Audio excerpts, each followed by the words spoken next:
Hiya folks. Hi. Hello. Yeah, right, so it's James, JT at the movies, back here again. I'm joined by my lovely girlfriend Laura. Hello. And the illustrious, mysterious Mr. Phil Graham. Hiya. So for anybody who's watched this channel from its sort of deep dark origins in 2017, you might have seen that me and Phil do monthly Since its inception. Since its inception, not monthly. I was going to say monthly. We do annual movie marathons where we do a movie marathon challenge over a course of a weekend or a midweek break or whatever, and just completely just have a great time and a laugh with it. Yeah. It's usually like 3 or 4 days worth of absolutely, yeah. slamming it. And in 2017, up to the release of Dunkirk. We watched all of Christopher Nolan's theatrically released films and then went to the cinema to see Dunkirk. It was brilliant. We then did a follow-up on that where we did a bit more of an in-depth review on The Dark Knight. And so we thought, 'cause Phil's actually literally just moved to Yorkshire where I live yesterday. Yep. So him and his missus have moved back up here, which is brilliant. I shouldn't be here, I'm really tired. But we decided that we would catch Tenet before it leaves the cinema. So we're going to catch you in a short while after we've been to see Christopher Nolan's, I think it's his 11th film, Tenet. What's your thoughts then? What are you thinking about this film? I've got no idea. I literally don't know anything about it. I've avoided anything on the internet, any spoilers or anything. Literally all I've seen is the trailers, and from what I can tell, it's basically James Bond meets the backwards episode of Red Dwarf. Law, you're pretty new to this idea as well. Any thoughts? I've heard good things about it. One of your friends says it's really good, and he was desperate to talk to you about it. Absolutely, yeah. Yeah, I'm just going with what Phil says. He's masking up. Yeah. Hopefully it's going to be good. Huge Christopher Nolan fan myself, so we'll see after the film.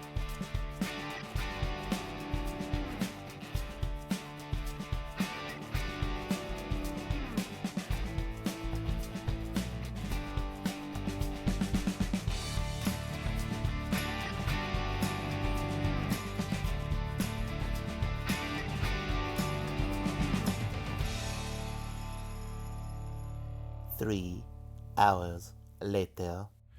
So, just heading back to the car. We'll give you his thoughts in a minute. Tenet was mental. Yeah. Yeah, I'm not quite sure what to make of that. Need to see it again. Yeah, definitely need to see it again. A few things, I think. We'll see you in the car in a second.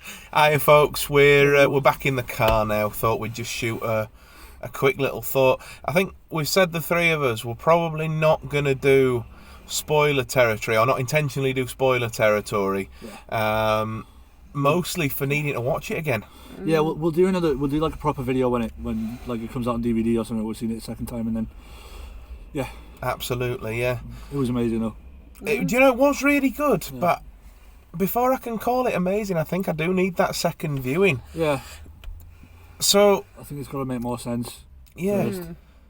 So yes, I suppose the basic plot is that the time travel, in a sense, is available to this sort of offshoot faction of the CIA, and they're trying to stop basically the inevitability of the Third World War, and that's about as much as you can say really without sort of spoiling it. But the main character, is it John David Washington? I think that's the actor's name, anyways. He's in a mission at the beginning of the film, and it's absolutely straight away. The Warner Brothers credit only just finishes, and we're straight into an action set piece. Yeah, and it just sort of absolutely goes from there. It sort of reminded me of the bank heist at the beginning of The Dark Knight. Yeah, I mean, obviously Christopher Nolan again, but it did have that sort of intensity, didn't it? Yeah. Definitely so. Obviously the story sort of goes from there. He thinks that he's failed at a mission, and then it actually turns out that he's done exactly the right thing that he needed to do to be welcomed into the afterlife, as they call it.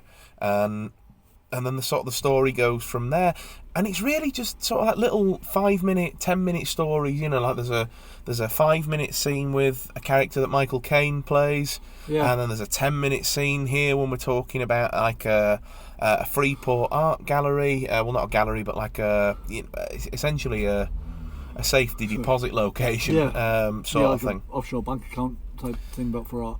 Yeah, absolutely. And then it all sort of like begins to link, and then the third act sort of brings it all together. There were a few things in the third act that felt a little bit out of left field.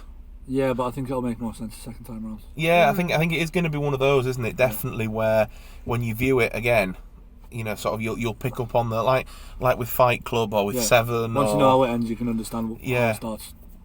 Yeah, absolutely. Yeah. But I mean, it's a beautifully made film. Christopher Nolan just has this absolute eye. You know, for the camera work's stunning. Well, I suppose that's more definitely editing, good cinematography. Definitely. It's more that's probably the visual. And the cinematography side of things. Obviously, I'll pop the cinematographer's name as a title at the bottom of the screen because I can't quite remember the person's name, but it's beautifully shot. I'm assuming that the score's Hans Zimmer. I haven't actually looked into it or not. But the score it fit the scene. You know, every scene where they used the dramatic score, the music fit it. You know, if it needed to be quiet and somber, it was. If it needed to be sort of bombastic and, you know, triumphant, it was, and everything in between. So the music fit the film perfectly. The acting was superb. Yeah, I can't quite put my finger on it. Phil, what do you think, like? There's one or two bits that didn't make a lot of sense. I'm not sure whether I need to see it again and it'll make more sense or whether it was a mistake. But yeah, I'm just my brain's a bit fried, to be honest. Do you know, a mate of mine said to me, he went and watched this pretty much, I think, opening week, and he's been dying to talk to me about it for ages. And he just said, I got to the point in the third act, without spoiling anything, where I just had to trust that what they were doing and what they were saying was right, and go with it. And I kind of got a little bit like that myself, because I was sort of like, okay, so I'm not really sure quite how we've got from A to B here. Like, it almost felt like there was a scene of exposition missing. Yeah, a little bit. And I think there was a few missing. There was like so there were points where the story was quite vague. Yeah.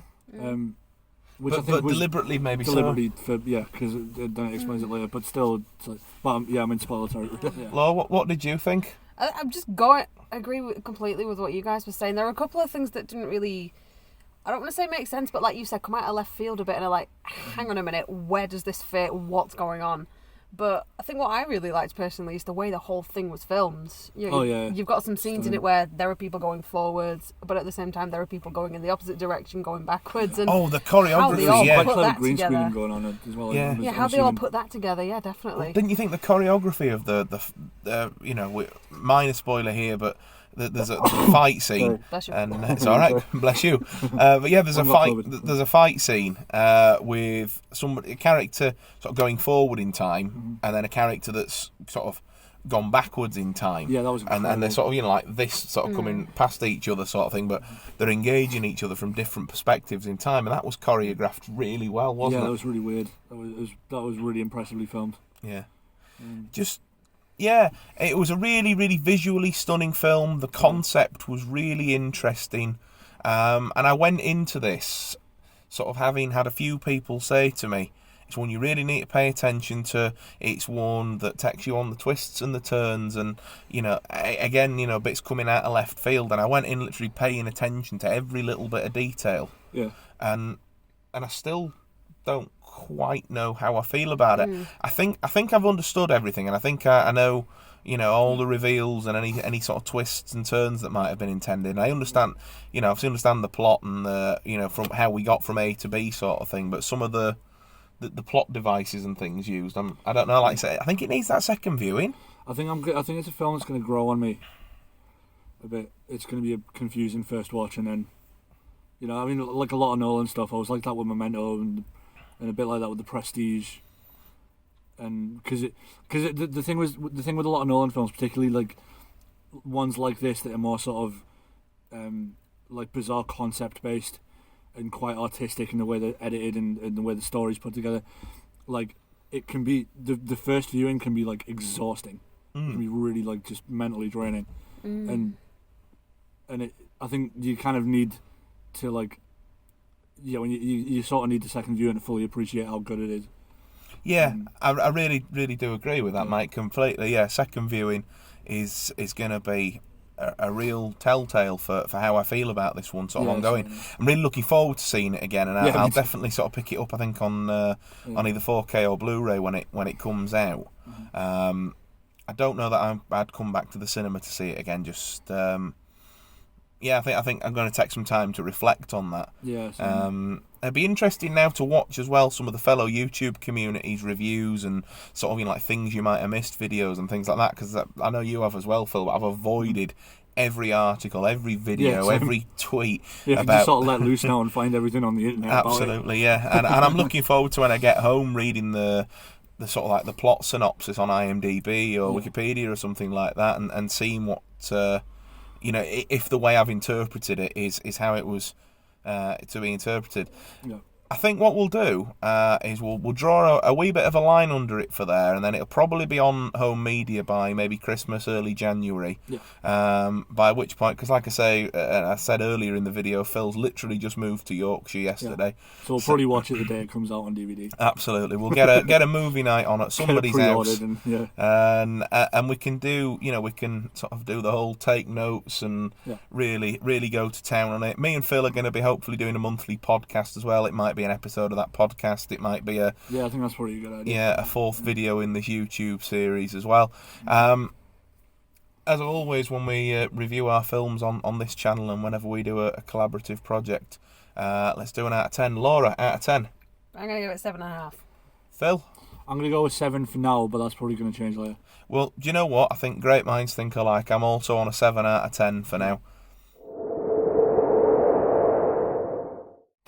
So thank you very much, guys, for watching. Thank you, Laura, and thank you, Phil, for joining me in this video, this little bit of a cinema trip. Let me know in the comments section, guys, your thoughts on Tenet and Christopher Nolan's filmography as well. There's some absolute gems in there. Really love to have a discussion about it. If you've liked this video and you want to see more videos talking about films, collecting physical media, touring my personal collection, movie reviews and movie marathons with these two characters here, think about hitting that subscribe button for more, ring the notification bell, drop this video a like, and just most of all, guys, at the moment with everything going on in the world, stay safe, take care of yourselves, and I will see you again soon. Cheers.